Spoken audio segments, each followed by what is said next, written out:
Well, good morning, everybody, and welcome back to day two. Thank you for joining us for the start of the Shared Futures Conference.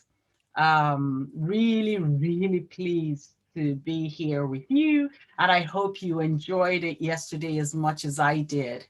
I'm going to tell you, just give you a reminder of what is coming up today.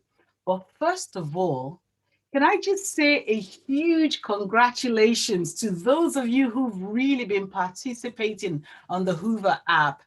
And in fact, the most active members of our community. So in first place, we have Claude Hendrickson with a whopping 43,900 points. That is something. I mean, he's really been engaged with this, and that's really pleasing to see.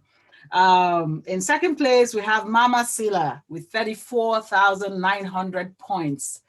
Congratulations. Well done, Mama. And in third place, we have Fozia Haida. Fozia has 24,400 points. Now, these people are not the only ones engaging. There's so many of you, and that's really wonderful. Remember that this is for you. There's so much that you can do on the app. You can, access additional resources. People are posting photos, they're networking, there are videos to see, there are questions and answers, just taking place. And I just love it. People are really jumping on. So that's great. Okay, well, today, just a little thing to let you know. We have a late addition to the program at 1 p.m. with Baljit Sandhu running a session on knowledge equity. Now, I encourage you to attend that. I definitely intend to be there. So if you can make it, please do. And feel free to jump on the chat and tell us exactly what it was that you liked the most yesterday. And as I see it, I'm going to just read it out. Okay. Also, something to say. Thank you to those of you who were just amplifying this yesterday on social media. Remember that if you do, that you should just add the hashtag shared futures so that we can pick it up later on. I will definitely also be tweeting as I go through the day. Okay, so now immediately after this session, we're going to have the Black Training and Enterprise Group. It's a Q&A, and we're going to have Tabassum Rashid, as well as Lee Pinkerton, who some of you would have seen yesterday. At 10:45, we have Unlearning Old Patterns and Embracing Shared um, Futures. So this is a fresh vision for the BME third sector. And that, again, is building on some of the stuff that we saw yesterday. Last year, the Ubele report highlighted the impact of COVID-19 on Black and minoritized community and voluntary organizations. And it became the inspiration, if you like, for Charity So White's 2020 campaign calling for funders to ring fence 20% of their emerging COVID-19 funding to Black and minoritized people-led organizations. So during this session, Ubele and Charity So White will be coming together to reflect on how to position funders to think and act on the structural barriers that prevent, Black and minoritized people-led organizations from accessing long-term funds. And it'll be led by Yvonne Field, Martha Awujabi, Anima, and Natalie Armitage. I cannot recommend these people enough. Okay, at 12:30, we have Voice for Change England. That's a Q&A again with Lee. Lee's going to be on that panel, as well as Kunle Olulode. At 1 o'clock, you have the opportunity to either attend the session with Baljit, which I've just announced, on knowledge equity, or you can meet your peers, make friends, that's a networking session. So feel free to take advantage of it. Really important to make sure that you're hooking up with people. Work your LinkedIn, connections as much as you can. Just beef it up. You never know when you'll need people for collaborations, or you just don't know. Okay, at 2 p.m., we're going to have David Befriends Goliath. That's working with corporates, and that's by Martha again. Martha Wujabi. Martha is somebody I have a lot of time and respect for. She volunteered for Money for You for so long, from last year right up to March last month, And yeah, she's really been a very, very big contributor to what we do. Now, you might want to check out the session at 3 p.m. also on social investment, which is a relatively new model of funding and financing for BME-led projects and organizations. And the session that I talked about at 10:45 is a big, big session. So please do look out for that. Now, at 3, we have also at 2 p.m., while Martha's session is running, we have trading for social benefit. So that's community-led enterprises. That I think would be really useful for you if you're a social enterprise. At 3 p.m., we have powering research, and that's really good. It's for university community partnerships, and we're going to have Maddie for the project manager um, from the National Coordinating Center for Public Engagement speaking at that. Lots and lots of really good things happening today, really exciting. At 3 p.m., again, we have funding change, and we also have the road to social investment. So you do have quite a lot of options to think about. Now, finally, at 4 p.m., we have a closing event with an esteemed panel talking through their hopes and fears and what is likely to take place for the sector in the coming weeks and months.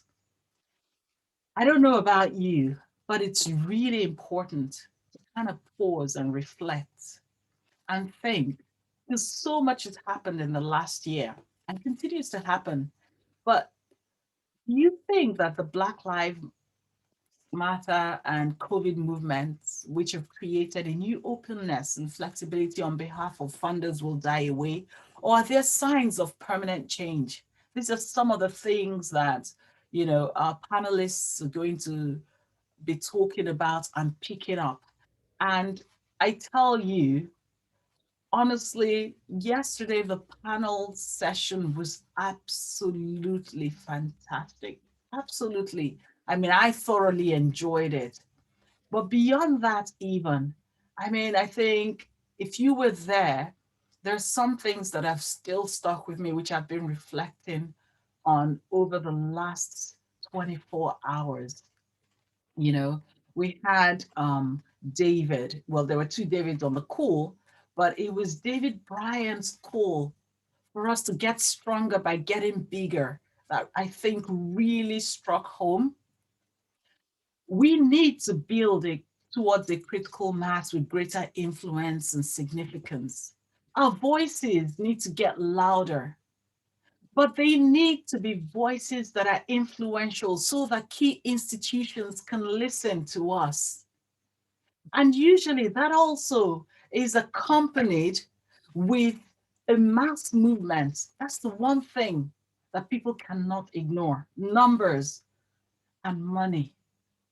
And David also called for us to search for money any and everywhere, to look out for emerging funds. I know that sometimes it's really hard when you are snowed under and capacity is an issue, but do keep your eyes out for income streams, for emerging funds, and do try to think about how you begin to diversify your income streams. It's so important. We need to be ambitious. We need to have aspirations that this is possible, because I don't know about you, but I am tired of being consigned to mediocrity. Mediocrity is so yesterday. It's so not us. We are people of excellence. And I want to challenge you. I want us to challenge each other, as we go into the sessions today, as we listen, as we reflect. The one thing that I tell people whenever I'm conducting any training is to have a piece of paper and a pen, or maybe like me, you write on your device. And the things that you want to be noting are definitely the thoughts that occur to you and your action points. What are the key things that you're going to be taking away? What are you going to do as a result of what you're hearing? That is the bottom line. Because if you attended and it was nice and you had a great time and nothing happens, then honestly, all the money, and believe me, a lot of money was spent putting this together, has really not yielded the return on investment that the conveners really intended. So I encourage you, do not only put together your action plan, find an accountability partner to share it with. And as you begin to bring these things to pass, as you begin to, work through them, do let Runnymede know, because it's always such a joy, to know that in some way you've been able to help people. Okay, I'm going to read some of your comments from the chat. And Jana Patwa said, good things about yesterday. Inspiring speakers, good practice to take away, affirmation of our own processes in our organizations that are leading to change. Absolutely. Thank you, Anjana. Really good to hear that. Goopy also says, hi, everyone. I missed yesterday, but happy to be here. We're so pleased that you're here, And the good news is for anybody like Goopy who missed yesterday, you can catch up. You're going to have up until the end of May to watch back, so kind of catch up on the things you missed, but also to rewatch some things that you just want to hear over and over again. I know certainly that there are some things that struck me that I do want to go back and re-listen to. And I want to say, if you didn't catch my session yesterday, you want to go listen to it, especially if you're working with BEMA organizations and supporting them. Because I shared a little bit about our journey over the past 5 years in running an accelerator program for Black, Asian, multi-ethnic, and refugee-led nonprofits here in the UK. Some of the things that we're learning, and also about BEMAHub.com, which we launched in September. Yeah, a virtual digital resilience hub community network for BEMA-led organizations, give you all kinds of support, tools, opportunities, and even funding opportunities, which is one of the things that people have told us they want. So Guppy goes on to say, I would love to know what people feel about JRCT's announcement today, and if more charitable foundations should do this, and then what to do with it. If anyone wants to have a chat later. So for those of you who don't know what JRCT is, JRCT is it stands for Joseph Rowntree Charitable Trust. And today, their trustees have issued a statement of apology in response in response to evidence linking the origins of their funding to the Rowntree Company's abhorrent practices overseas in the 19th and 20th centuries. Now that is something. Their evidence has uncovered and suggests that the Roundtree Company bought cocoa and goods produced by enslaved people, as well as benefiting from a system of colonial indenture. And they're a Quaker charity with long-standing commitment to supporting work for racial justice. So they're really appalled at what they've learned about the company's actions. They also go on to say that as a former shareholder in the Roundtree Company, and an institutional beneficiary of its money, they're deeply sorry for this enduring harm. So they're making two initial commitments. Firstly, they're going to take a set of actions internally to strengthen their contribution to racial justice across all aspects of their organization. So that's their grant making, their investments, their governance, and their operations. And secondly, they're committing to engaging with communities who have been affected by the harm caused by the Roundtree business to develop a longer-term plan for restorative justice. Wow. I mean, that's a really good note to end on. But yeah, I'd love to have a chat about that with you, Goopy.